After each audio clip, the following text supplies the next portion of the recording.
যোৱাবাৰ আমি কাক জিকাইছিলো? ভৰত নৰহক। ভগৱানক বিচাৰি পাব সহজ, ভৰত নৰহক বিচাৰি নাপায়, হয়নে নহয়? কোনোবাই পূজা সেৱা কৰিলে ভৰত নৰহক বিচাৰি নাপাব, কিন্তু ভগৱান বিষ্ণুকো হয়তো বিচাৰি পাব। কিন্তু যোৱা 5 বছৰ আমি ভৰত নৰহক দেখাই নাপালো।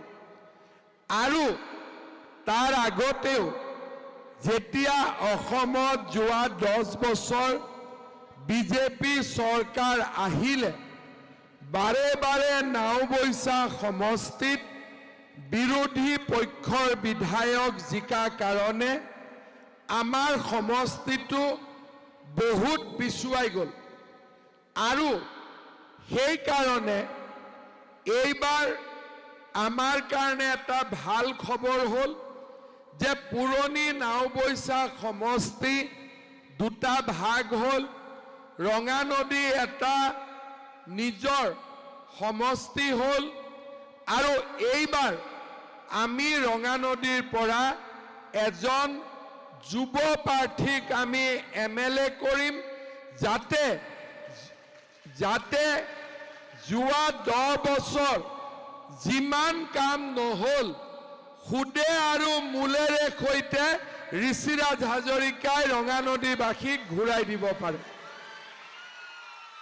লাগিবনে নালাগে আপোনালোকক? সুদে আৰু মূলে লাগিবনে নালাগিব? আৰু সুদে আৰু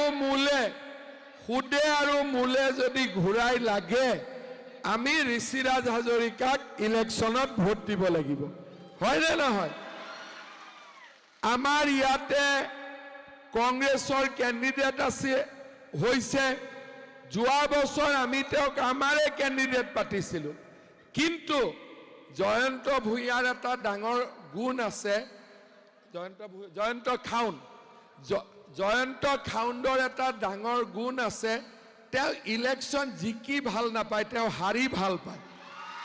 আৰু তেওঁ কেতিয়াও ইলেকশ্যন জিকিবৰ কাৰণে নেখেলে, তেওঁ সদায় ইলেকশ্যন হাৰিবৰ কাৰণে খেলে।